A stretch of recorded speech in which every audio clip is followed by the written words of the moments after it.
Picture this. It's a pitch black, freezing night in 1912. The Atlantic Ocean is perfectly calm, literally like a glass mirror reflecting the stars above.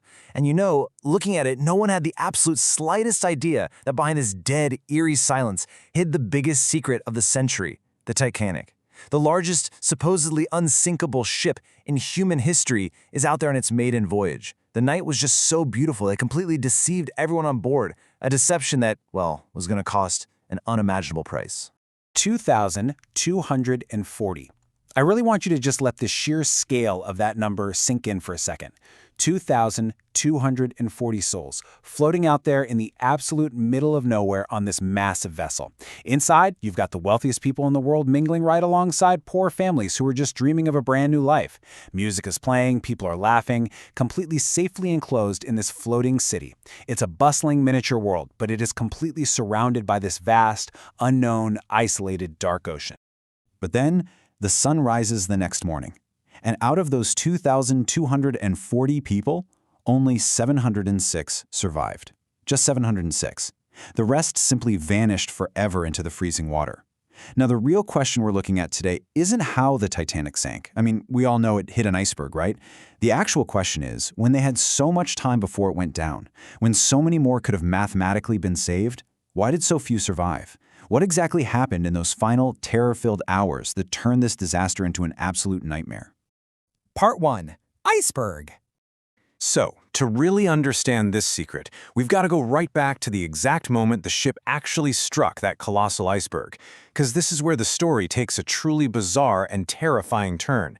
For anyone sitting comfortably inside, they had absolutely no clue what had just happened out there in the freezing night.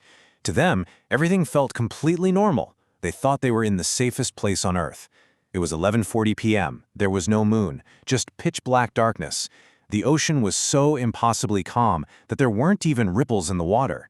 And ironically, that perfect peace, that became their deadliest threat.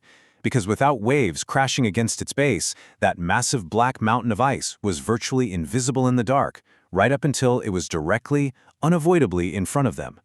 Death was literally staring them in the face, and nobody saw it coming. Boom! The impact hits. Deep below, the ship's lower hull is torn wide open, and water just starts rushing in at a terrifying speed. But up on the upper decks, the passengers felt nothing more than a slight tremor. Seriously, quote, just a slight tremor. Some folks actually thought an engine blade had snapped. A few even wandered out onto the deck, picked up pieces of the shattered ice, and just started playing with it. This false sense of security was hands down the most dangerous element to the whole night. People just went back to holding their drinks, still smiling. Their brains simply refused to accept that there could be any real danger. And all the while, right beneath their feet, the dark water was rising. Part 2. Panic. Now, deep in the bowels of the ship, down in the engine rooms and the control deck, the atmosphere was entirely different. Down there, it was just dead silence and pure terror. See, when the ship's designers and the captain actually assessed the damage, the mathematical calculations confirmed the absolute unthinkable. The Titanic was going to sink. It wasn't a maybe anymore. It was an absolute certainty, and they only had a few hours left. And this is exactly where the horrific chaos really begins for those passengers who are still lounging around up above. Just put yourself in their shoes for a second. You're standing in this brilliantly lit, warm, seemingly invincible floating palace, right? Suddenly, guards burst in and tell you to leave all this safety, step out into the pitch-black, zero-degree ocean, and get into a tiny little wooden boat. Would you do it? Initially, passengers flatly refused. They believed the Titanic itself was the ultimate lifeboat. This illusion of safety was a fatal mindset. They simply did not want to leave the warmth of the big ship. But time was rapidly running out. The crew suddenly receives these new, frantic orders. Number 1, women and children first. Number 2, leave immediately. Number 3, do not wait. And seeing these incredibly strict, totally rushed protocols snap into place, a sudden primal dread just washed over the passengers.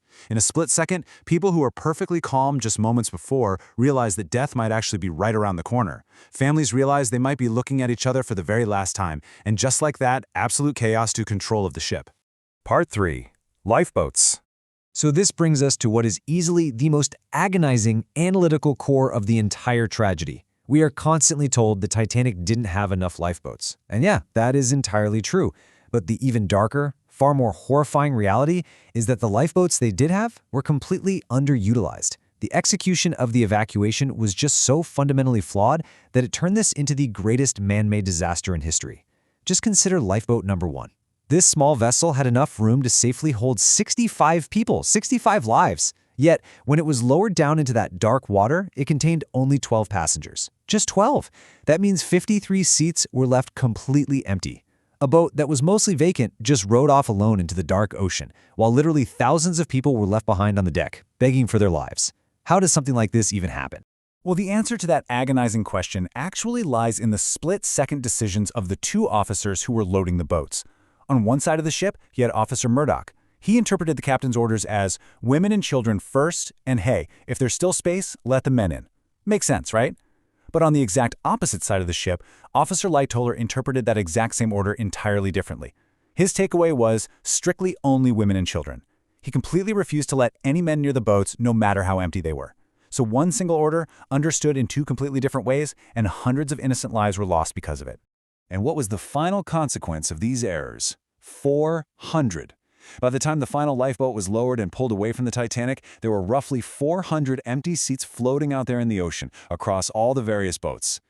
Let that sink in. 400 lives that could have effortlessly been saved if it weren't for the absolute panic and catastrophic miscommunication. Every single one of those empty wooden seats represented a human being who was just left to freeze to death. So a pretty haunting question naturally arises here.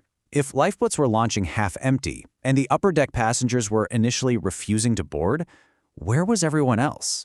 Why didn't the remaining thousands just rush up and fill those boats? While the first and second class passengers pretty easily reached the upper decks, what exactly was happening to the third class? You know, the people stuck in the cheapest, lowest levels of the ship? Well, the horrifying truth is, they were trapped. Trapped deep inside a rapidly sinking maze of long, dark corridors.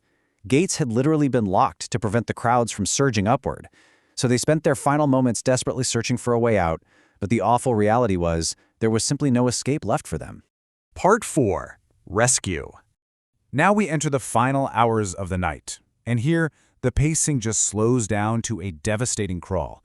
There was no longer any rush. There was nowhere left to run. The Titanic, the magnificent vessel that they said God himself could not sink, was finally slipping beneath the black surface of the Atlantic. And for those watching from afar, it was just a waking nightmare that would never end. As the great ship plunged into the depths, thousands of people were thrown right into the freezing void. The water was a lethal -2 degrees Celsius. To put that into perspective, at that temperature, the human heart and mind literally shut down in mere minutes. The agonizing screams of those left behind, begging to be saved, echoed relentlessly across the still night.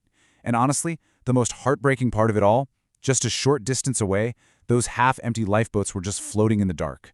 They had room, but paralyzed by this intense fear that the drowning victims would swarm and capsize them, the survivors absolutely refused to row back. They just sat there, shivering in the dark, watching thousands of people perish right in front of their eyes. Time passed, and then, complete silence. Those thousands of screams that had been echoing across the water suddenly faded out entirely. The freezing ocean had claimed them all, and that sudden absolute silence in the dark, that was 1,000 times more terrifying than the screams. It was over. There was nothing left but black water and floating bodies.